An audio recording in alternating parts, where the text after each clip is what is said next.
S welcome back. ಅದೇ ಮಾತನಾಡ್ತಾ ಇದ್ವಿ, ಗಿಲ್ಲಿ ವರ್ಸಸ್ ಅಶ್ವಿನಿ ಗೌಡ, ಅದು ಯಾವುದೋ ರಿಯಾಲಿಟಿ ಶೋ, ಅದು ಏನಾರ ಮಾಡಕೊಳ್ಳಿ, ಬಟ್ ಕರವೆಯಲ್ಲಿ ಎಂಟ್ರಿ ಕೊಡುವಂಥದ್ದು ಸರಿಯಾ ತಪ್ಪ ಅನ್ನುವಂತಹ ವಿಚಾರಗಳನ್ನ ಮಾತನಾಡ್ತಾ ಇದ್ವಿ. ಎಸ್ ನಮ್ಮ ಕಾಲರ್ ಕೂಡ ರೆಡಿ ಆಗಿದ್ದಾರೆ. ಸಂತೋಷ್ ಅಂತ ಹೇಳಿ ಹುಬ್ಬಳ್ಳಿಯಿಂದ ಕಾಲ್ ಮಾಡಿರುವಂಥದ್ದು. ಎಸ್ ಸಂತೋಷ್, ನಮಸ್ತೆ. ಹಲೋ ನಮಸ್ತೆ ಸಂತೋಷ್, ಧ್ವನಿ ಕೇಳಿಸ್ತಾ ಇದೆಯಾ? ನಮಸ್ತೆ.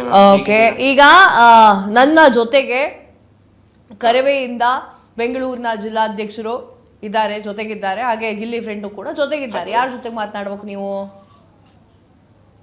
ಹಲೋ, ಧ್ವನಿ ಕೇಳಿಸ್ತಾ ಇಲ್ವಾ ನಂದು? ಇನ್ನೊಂದ್ಸತಿ ಹೇಳಿ. ಈಗ ನೀವು ಯಾವ ಕಾರಣಕ್ಕೆ ಕಾಲ್ ಮಾಡಿದ್ದೀರಾ ಹೇಳಿ ನಂಗೆ? ಅದೇ ನಾವು ಗಿಲ್ಲಿ ಪರವಾಗಿ ಮಾತಾಡೋದು. ಓಕೆ, ಯಾರ ಹತ್ರ ಮಾತಾಡ್ಬೇಕೀಗ? ಅವರ ವಿರುದ್ಧ ಇದಾರಲ್ವಾ ಅವರು. ಆಯ್ತು, ಸೂರ್ಯವಂಶಿ ಅವ್ರು ಮಾತಾಡಿ. ಇದಾರೆ, ಲೈನಲ್ಲಿ ಇದ್ದಾರೆ ನೋಡಿ. Hello sir. Hello hello sir, ಕೇಳಿಸ್ತಿದ್ಯಾ? ಕೇಳಿಸ್ತಾ ಇದೆ. ಹೇಳಿ. ಸೊ ನೀವು ಗಿಲ್ಲಿ ಪರವಾಗಿ ಮಾತಾಡ್ತಿದ್ದೀರಾ, ವಿರುದ್ಧವಾಗಿ ಮಾತಾಡ್ತಿದ್ದೀರಾ? ಗಿಲ್ಲಿನ ನಾವು ವಹಿಸ್ಕೊಂಡು ಮಾತಾಡ್ತಾ ಇದ್ದೀವಿ. ವಹಿಸ್ಕೊಂಡು ಹಂಗಿದ್ರೆ ನನ್ನ ಹತ್ರ ಮಾತಾಡ್ಬೇಕಾ ನೀವು? ನಾನು ಬಂದಿರೋದು ಗಿಲ್ಲಿ ಪರವಾಗಿ. ಸರ್ ಇದಾರೆ, ಸರ್ ಜೊತೆ ಮಾತಾಡ್ಬೇಕು ನೀವು. ಪ್ರಶ್ನೆ ಕೇಳ್ಬೇಡಿ ಸಂತೋಷ್, ನಿಮ್ ಪ್ರಶ್ನೆ ಕೇಳ್ಬೇಡಿ, ಉತ್ತರ ಕೊಡೋಣ. ಪ್ರಶ್ನೆ ಕೇಳಿ. ಗಿಲ್ಲಿ ಅವರು ತುಂಬಾ ಡಿಸರ್ವಿಂಗ್ ಇದ್ದಾರೆ. ಯಾಕಂದ್ರೆ ವರ್ಷ ಪೂರ್ತಿ ಅವರು ಸೀಸನ್ ಪೂರ್ತಿ ಎಂಟರ್ಟೈನ್ ಮಾಡಿದ್ರು, ಎಲ್ಲಾ ಮಾಡಿದ್ರು. ಅಶ್ವಿನಿ ಏನ್ ಮಾಡಿದ್ರು? ಪ್ರಶ್ನೆ ನಿಮ್ಗೆ ಸರ್. ಇದು ಸಂತೋಷ್ ಅವರೇ, ನೀವು ಬೆಳಗಾವಿ ಅವರ? ಹುಬ್ಬಳ್ಳಿ. ನೀವು ಬೆಳಗಾವಿಯಲ್ಲಿ MES ಮತ್ತು ಕನ್ನಡಿಗರ ಮಧ್ಯೆ ಘರ್ಷಣೆ ನಡೆದಾಗ ಆ ವಿಚಾರಗಳೆಲ್ಲ ತಿಳ್ಕೊಂಡಿದ್ದೀರಾ? ಗೊತ್ತು. ಆ ಒಂದು ಘರ್ಷಣೆ ವಿಚಾರದಲ್ಲಿ ಇದೇ ಅಶ್ವಿನಿ ಗೌಡ್ರು ಬೆಳಗಾವಿಯಿಂದ ಒಂದಷ್ಟು ಜನ ರಾಜಕಾರಣಿಗಳು ಬೆಳಗಾವಿಗೆ ಬಂದು ಮಹಾರಾಷ್ಟ್ರಕ್ಕೆ ಸೇರಿಸ್ಬೇಕು ಬೆಳಗಾವಿನ ಅಂತ ಹೇಳಿ ಧ್ವನಿ ಎತ್ತಲಿಕ್ಕೆ ಬಂದಾಗ ಇದೇ ಅಶ್ವಿನಿ ಗೌಡ್ರು ನಿಮ್ಮ ಬೆಳಗಾವಿ ಪರವಾಗಿ ಹೋರಾಟ ಮಾಡಿದ್ರು. ಅದಕ್ಕೋಸ್ಕರ ನಾನು ನಿಮ್ಗೆ ಹೇಳ್ತಿದ್ದೀನಿ, ಅಶ್ವಿನಿ ಗೌಡ್ರಿಗೆ ಓಟ್ ಹಾಕಿ.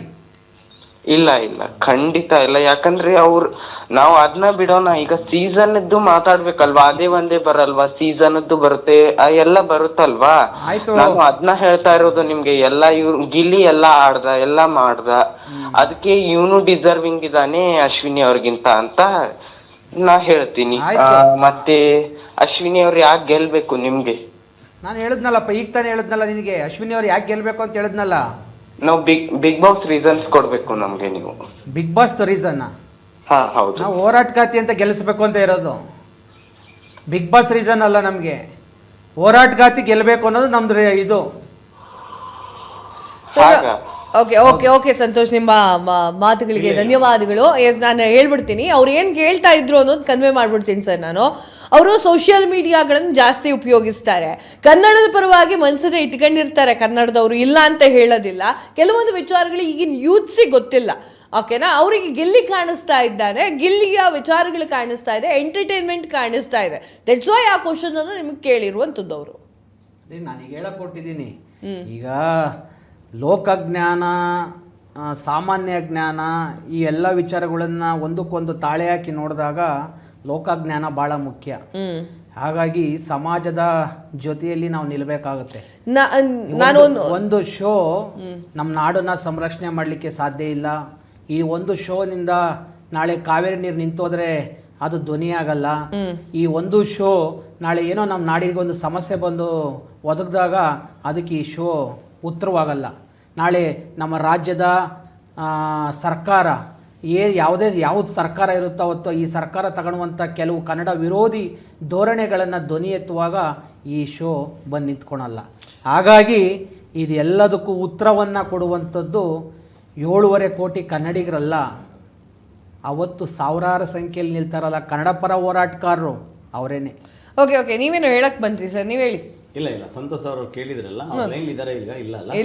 ಓಕೆ, ಈಗ ಅವ್ರು ಪರವಾಗಿ ಹೇಳಿದ್ರು. ಪಾಪ ನಾನು ಸಂತೋಷ್ ಸರ್ಗೆ ಅದನ್ನೇ ಹೇಳಕ್ಕೆ ಇಷ್ಟಪಟ್ಟಿದ್ದು ಏನಪ್ಪ ಅಂದ್ರೆ, ಈಗ ಸರ್ ಯಾರು ಇರ್ತಾರೋ ಪಾಪ ಅಶ್ವಿನಿಗೆ ಸಪೋರ್ಟ್ ಮಾಡ್ತಾರೆ. ನೀವು ನನ್ನ ಪರವಾಗಿ ಬಂದಿದ್ರಿ ಅಂತ ನೀವು ಗಿಲ್ಲಿಗೆ ಸಪೋರ್ಟ್ ಮಾಡಿ ಸರ್. ನಾನು ನಿಮ್ಮನ್ನು ಕೇಳಿ ಸರ್ ಓಟ್ ಹಾಕಿ ಅಂತ ಇವ್ರು ಹೇಳಿದ್ರು ಅಶ್ವಿನಿ ಮೇಡಮ್ಗೆ. ನಾನು ಅವ್ರಿಗೆ ಹೇಳೋಂಥದ್ದು ಸರ್ ನೀವು ಗಿಲ್ಲಿಗೆ ಓಟ್ ಹಾಕಿ ಅಂತ ನಾನು ಹೇಳ್ತೀನಿ. ಯಾಕಂದ್ರೆ ನಾನು ಕೇಳೋದು ನಂದು, ಇವ್ರು ಕೇಳೋದು ಇವ್ರದ್ದು, ಅಷ್ಟೇ. ಓಕೆ, ಇಲ್ಲಿ ಏನ್ ಬಂತು ಅಂದ್ರೆ ನನಗೆ ಬಂದಿರುವಂತಹ ಪ್ರಶ್ನೆ ಏನು ಅಂತಂದ್ರೆ, ಕರವೇದವರು ಎಲ್ಲೂ ಕೂಡ ಯಾವಾಗಲೂ ನಾವು ಹೇಳೋದಿಲ್ಲ, ವೈಯಕ್ತಿಕ ಅಂತ ಹೇಳಿದ್ರಿ ನೀವು, ನನ್ನ ಶೋದಲ್ಲಿ ಇಲ್ಲೇ ಕುತ್ಕೊಂಡು ಹೇಳಿದ್ರಿ. ಈಗ ಸಂತೋಷ್ ಅನ್ನುವಂತ ಕಾಲರಿಗೆ ಹೇಳ್ತೀರಾ ಓಟ್ ಹಾಕಿ ಅಂತ ಹೇಳಿ. ಈ ಯಾವ ನಮ್ಮನ್ನ ನಾವು ಒತ್ತಾಯ ಮಾಡಿಲ್ವಲ್ಲ. ಸಂತೋಷ್ ಹಿಂಗೆ ಓಟ್ ಹಾಕ್ಲೇಬೇಕಪ್ಪ ಅಂತ ಒತ್ತಾಯ ಮಾಡಿಲ್ಲ.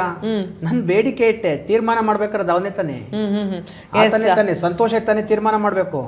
ತೀರ್ಮಾನ ನಂದು, ನನ್ ಗಿಲ್ಲಿಗೆ ಹಾಕೋದು ಅಂತ ಹೇಳ್ಬಿಟ್ನಲ್ಲ. ಅಲ್ಲ ಸರ್, ಇದಲ್ಲ ಅದು ಅಳಿಯಲ್ಲ ಮಗಳ ಗಂಡ ಓಪನ್ ಆಗಿ ಆತನೇ ಹೇಳ್ಬಿಟ್ನಲ್ಲ. ಅಲ್ಲ, ನೀವು ಓಪನ್ ಆಗಿ ಹೇಳಬಿಡಿ. ಕರವೇದವ್ರು, ನಾವು ಕರವೇದವ್ರಿಗೆ ಎಲ್ಲರಿಗೂ ಕೂಡ ಕರಿತೀವಿ, ಕರೆಯನ್ನ ಕೊಡ್ತೇವೆ, ಬನ್ನಿ ಅಶ್ವಿನಿ ಗೌಡ ಸಪೋರ್ಟ್ ಮಾಡಿ ಮುಗಿದೋಗುತ್ತಲ್ಲ. ಈಗ ಮತ್ತೇನ್ ಮುಚ್ಕೊಳ್ಳೋದು ಎಲ್ಲ ಕನ್ನಡಿಗರೇ ಹೇಳ್ತಿದೀವಿ ನಾವು, ಹೋರಾಟಗಾರರು, ನಾಡಿನ ಪರ ಹೋರಾಟ ಪ್ರಶ್ನೆ ಏನು ಅಂತಂದ್ರೆ, ಅಶ್ವಿನಿ ಗೌಡ ಅವ್ರು ಮಾತ್ರ ಕನ್ನಡಿಗರು ಅಂತ ಅನ್ನಿಸ್ತಾ ಇದೆಯಾ? ಅಲ್ಲಿ ರಕ್ಷಿತಾ ಇದ್ದಾರೆ, ಕಾವ್ಯ ಇದ್ದಾರೆ, ಮತ್ತೊಂದೆರಡು ಜನ ಇದ್ದಾರೆ, ಅವ್ರು ಯಾರು ಕನ್ನಡಿಗರು ಅಂತ ಅನ್ನಿಸ್ತಾ ಇಲ್ವಾ? ಬಿಡಿ, ಗಿಲ್ಲಿ ಬಿಟ್ಟು ಬಿಡಿ. ಅತ್ಲ ಕನ್ನಡಿಗರು ಅನ್ನೋದನ್ನ ನೀವು ಕನ್ನಡಿಗರು ಅನ್ನೋ ಅಜೆಂಡಾ ಇಟ್ಕೊಂಡು ನೀವು ಹೋಗ್ಬೇಡಿ. ನಾನು ಹೇಳ್ತೀರ ಅದನ್ನೇ, ಕನ್ನಡಿಗರು ಅನ್ನೋ ಅಜೆಂಡಾ ಇಟ್ಕೊಂಡಾಗ ನಾನು ಎಲ್ಲರಿಗೂ ಮತ ಹಾಕ್ಬೇಕಾಗತ್ತೆ. ಹೋರಾಟಗಾರರು ಅನ್ನೋ ಅಜೆಂಡಾ ಇಟ್ಕೊಂಡು ನಾನು ಕೇಳ್ತಾ ಇದೀನಿ. ಈಗ ಹೋರಾಟ ಅಂತ ಬಂದ ತಕ್ಷಣ ಹೋರಾಟ ಅನ್ನು ಕರವೇದವ್ರು ಬರ್ತಾರೆ ಸರ್, ಒಪ್ಕೊಳ್ತೇನೆ, ನನಗೆ ಆರಾಮಾಗಿ ಹೇಳ್ತೇನೆ. ಹಂಗೆ ಅವ್ರ ಹಿಂದ್ಗಡೆ ಕನ್ನಡದ ಹೋರಾಟಗಾರ, ನಮ್ ಕನ್ನಡಿಗರು ಜನಸಾಮಾನ್ಯರು ಬಂದೇ ಬರ್ತಾರಲ್ಲ ಸರ್. ಒಂದ್ ನಿಮಿಷ, 7.5 ಕೋಟಿ ಕನ್ನಡಿಗರಿದ್ದಾರೆ. ಎಷ್ಟು ಜನ ನಟರಿದ್ದಾರೆ, ನಮ್ಮ ಸಿನಿಮಾ ನಟರು ಎಷ್ಟು ಜನ ಇದ್ದಾರೆ? ಸಾಕಷ್ಟು ಜನ ಇದ್ದಾರೆ. ಹೌದು, ಹೋರಾಟಗಳಲ್ಲಿ ಭಾಗವಹಿಸಿದ್ದಾರೆ. ಯಾರು ಇವತ್ತು ಪ್ರಮುಖವಾಗಿ 3 ರಿಂದ 4 ಜನ ನಟರಿರ್ತಾರೆ, ಅವ್ರ ಸಿನಿಮಾಗಳನ್ನ ಜಾಸ್ತಿ ನೋಡ್ತಾರೆ, ಅವ್ರನ್ನೇ ಬೆಂಬಲಿಸ್ಕೊಂಡು ಹೋಗ್ತಿದಾರೆ ಹೊರತು ಇವತ್ತಿನ ಹೊಸ ಪ್ರತಿಭೆಗಳನ್ನ ಬೆಂಬಲಿಸ್ತಾ ಇಲ್ಲ. ಅವರಿಗೆ ಸಿನಿಮಾ ಥಿಯೇಟರ್ ಸಿಗ್ತಾ ಇಲ್ಲ. ಇದೇ ರಕ್ಷಣಾ ವೇದಿಕೆ ಆಫೀಸಿಗೆ ಬಂದು ಕುತ್ಕೊಂತಾರೆ, ನಮಗೊಂದ್ 4 ಚಿತ್ರಮಂದಿರ ಕೊಡ್ಸಿ ಅಂತ. ಅವತ್ ನಾವೇ ಕೊಡ್ಸಿದೀವಿ ಬೇಕಾದಷ್ಟು. ಇವತ್ತು ನೀವು ಇದನ್ನ ಓಪನ್ ಆಗಿ ಹೇಳ್ತಾ ಇದೀನಿ, ಎಷ್ಟು ಹೊಸ ಚಿತ್ರಗಳನ್ನ ತೆಗೆದು ಎಷ್ಟೋ ಕಲಾವಿದರುಗಳನ್ನ ಈ ದೊಡ್ಡ ದೊಡ್ಡ ನಟರು ಬೆಂಬಲಿಸ್ಲಿಲ್ಲ ಅಂದಾಗ ಇದೇ ಕರವೇ ಅವ್ರ ಜೊತೆಯಲ್ಲಿ ನಿಂತ್ಕೊಂಡು ಒಂದು ಶೋನ ನಾವೇ ದುಡ್ಡು ಕೊಟ್ಟು ಪರ್ಚೇಸ್ ಮಾಡಿ ಅದನ್ನ ನೋಡಿದೀವಿ, ಶೋನ ಬೆಂತೊಟ್ಟಿದೀವಿ ನೋಡಿ. ಆ ವಿಚಾರಗಳನ್ನ ಒಪ್ಕೊಳ್ತೇನೆ ಸರ್. ನಾನು ಕರವೇ ಬಗ್ಗೆ ವಿರುದ್ಧವಾಗಿ ನಾನು ಮಾತನಾಡ್ತಾ ಇಲ್ಲ, ನಾನಲ್ಲ, ಯಾರು ಕೂಡ ಮಾತನಾಡ್ತಾ ಇಲ್ಲ. ಯಾಕಂತಂದ್ರೆ ಕನ್ನಡದ ಅಭಿಮಾನ ಇರೋರು ಎಲ್ಲರೂ ಕೂಡ ಕರವೆಗೆ ಸಪೋರ್ಟ್ ಮಾಡ್ತಾರೆ. ನಾನು ಹೇಳ್ತಾ ಇರೋದು ನಿಮ್ಮ ಹೋರಾಟಕ್ಕೆ, ಕನ್ನಡದ ಪರ ಹೋರಾಟಕ್ಕೆ. ನೀವು ಹೇಳೋದ್ರಲ್ಲ ಆಗ 40 ರಿಂದ 50 ಕೇಸ್ಗಳನ್ನು ಹಾಕೊಂಡಿದ್ದೇವೆ ಅಂತ. ಅಗ್ರಿ, ಅದರ ಹಿಂದೆ ನೀವು ಒಂದು ಸಾಕಷ್ಟು ಜನ ಇರಬಹುದು ಸರ್ ಕರವೇ ಕಾರ್ಯಕರ್ತರು, ಅದರ ಹಿಂದೆ ಜನಸಾಮಾನ್ಯರು ಕೂಡ ನಿಂತ್ಕೊಂಡಿದ್ದಾರೆ. ಕರವೇ ಯಾವಾಗ ಹುಟ್ಟುಕೊಳ್ಳುತ್ತೆ ಅಂತಂದ್ರೆ ಜನಸಾಮಾನ್ಯರಿಂದ ಹುಟ್ಕೊಂಡಿರೋದು. ಒಪ್ಕೊಂತಿರೋ ಇಲ್ಲೋ ಇದನ್ನ? ರಾಜಕಾರಣಿ ಉಟ್ಕೋಬಹುದು, ಜನ ಏನು ಹೇಳಿದ್ರಲ್ಲ ಜನರಿಂದ, ಆದ್ರೆ ಕರವೇ ಉಟ್ಕೊಳ್ಳೋದು ಕನ್ನಡದ ಮೇಲೆ ಅಭಿಮಾನ ಇರೋರಿಂದ. ಅದೇ ಹೇಳ್ತಾರೆ, ಜನಸಾಮಾನ್ಯರು ಕನ್ನಡ ಅಭಿಮಾನ ಇವತ್ತು ಕನ್ನಡ ಭಾಷೆಗೆ ತುಳಿತಕ್ಕೊಳಗಾಗ್ತಿರೋದು ಕೆಲವು ನಿರ್ಲಕ್ಷ್ಯದ ಕನ್ನಡಿಗರು ಇದ್ದಾರೆ. ಅದರಲ್ಲಿ ಅವ್ರ ಮನೆಯಲ್ಲಿ ಮಾತಾಡೋದು ಇಂಗ್ಲಿಷು. ಇಲ್ಲ ಸರ್, ಇಲ್ಲ, ನಾನಿದು ಒಪ್ಪೋದಿಲ್ಲ. ಹೇಳ್ತಾ ಇರೋದು ಕನ್ನಡದವ್ರು ಇದಾರಲ್ವಾ, ಒಟ್ಟಾರೆ 7.5 ಕೋಟಿ ಕನ್ನಡಿಗರ ಭಾವನೆಯಲ್ಲಿ ಕನ್ನಡನ ದಿದ್ದಿದ್ರೆ ಕರ್ನಾಟಕದಲ್ಲಿ ಎಲ್ಲೇ ಹೋಗಿ ನಿಂತ್ಕೊಳ್ಳಿ ಸರ್, ಕನ್ನಡದವ್ರು ಸಿಕ್ಕೇ ಸಿಗ್ತಾರೆ. ನಾನಿದನ್ನು ಒಪ್ಪೋದಿಲ್ಲ. ಯಾಕೆ ಯಾವುದೇ ಕಾರಣಕ್ಕೂ ಒಪ್ಪೋದಿಲ್ಲ.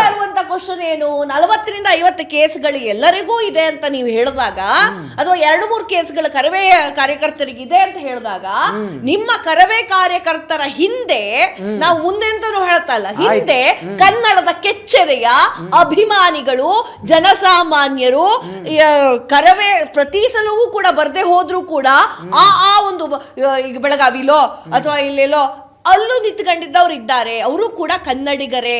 ಅದಕ್ಕೆ ನಾವು ಹೇಳ್ತಾ ಇರುವಂತದ್ದು, ಮಂಗಳೂರಿನ ಹುಡುಗಿ ಇದ್ದಾಳೆ ರಕ್ಷಿತಾ, ಅವ್ರಿಗೆ ಯಾಕೆ ನೀವು ಸಪೋರ್ಟ್ ಮಾಡ್ತಿಲ್ಲ ಅಂತ ನಾನಲ್ಲ, ಗಿಲ್ಲಿ ಅಭಿಮಾನಿಗಳು 100 ಸಲ ಕೇಳಿದ್ರು ಉತ್ತರ ಒಂದೇ, ಹೋರಾಟಗಾರರು ಅನ್ನೋದ ದೃಷ್ಟಿಯಿಂದ ಅಶ್ವಿನಿ ಗೌಡ್ರಿಗೆ ನಾವು ಓಟ್ ಹಾಕ್ತೀವಿ ಸರ್. ಕರೆದು ಬಿಡಿ ಸರ್, ಕನ್ನಡಿಗರು ಕೇಳ್ರಿ ಒಂದ್ ನಿಮಿಷ. ಹೋರಾಟ ಮಾಡಿ ನಾನು ಜೈಲಿಗೆ ಹೋದಾಗ ನನಗೆ ಬೇಲ್ ಕೊಡೋರು, ಯಾವುದೇ ಆಸ್ತಿ ಪತ್ರ ತಂದು ಒತ್ತೆ ಇಡೋರು ಸಾಮಾನ್ಯ ಕನ್ನಡಿಗರಲ್ಲ, ಇಲ್ಲ ಯಾರೋ ಉದ್ಯಮಿ ಕನ್ನಡಿಗ ಅಲ್ಲ. ಅವತ್ತು ಹೋರಾಟದಲ್ಲೇ ತೊಡಸ್ಕೊಂಡಿರ್ತಾನಲ್ಲ ಆತನ ಯಾವುದೋ ಒಂದು ಸೈಟೋ ಆಸ್ತಿನೋ ಅದರ ಪಾಣಿ ತಗೊಂಡ್ಬಿಟ್ಟು ನಮಗೆ ಶೂರಿಟಿ ಕೊಟ್ಟಿರ್ತಾನೆ.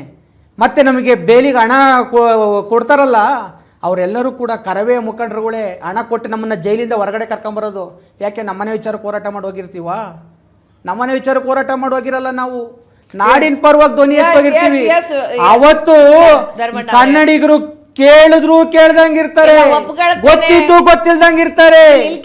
ಅದಕ್ಕೆ ಕವಿ ಪುಂಗ ಅವರು ಹೇಳಿದ್ದು, ಸತ್ತಂತಿಯರನ್ನು ಬಡಿದೆಚ್ಚರಿಸು, ಕಚ್ಚಾಡುವರನ್ನು ಕೂಡಿಸಿ ಒಲಿಸು ಅಂತ. ಸತ್ತಂಗ್ ನಾಟಕ ಮಾಡೋರ್ನ ಎಬ್ಬಿಸೋದು ಕಷ್ಟ.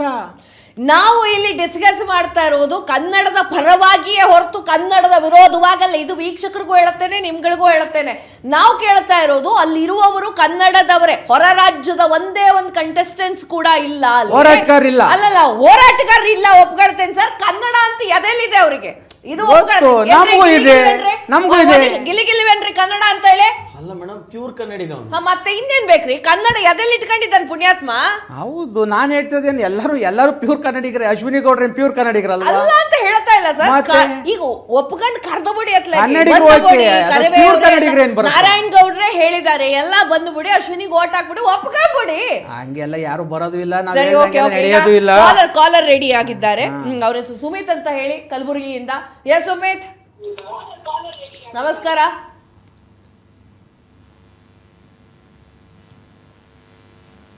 ಎಸ್ ಸುಮಿತ್, ನಮಸ್ಕಾರ. ನಮಸ್ತೆ ನಮಸ್ತೆ. ಓಕೆ ಸುಮಿತ್, ಈಗ ಕಾರ್ಯಕ್ರಮವನ್ನು ನೋಡ್ತಾ ಇದ್ದೀರಾ? ಎಸ್, ಅವ್ರ ಧ್ವನಿ ಸರಿಯಾಗಿ ಕೇಳಿಸ್ತಾ ಇಲ್ಲ, ಸಂಪರ್ಕ ಅಸಾಧ್ಯವಾಗ್ತಾ ಇದೆ.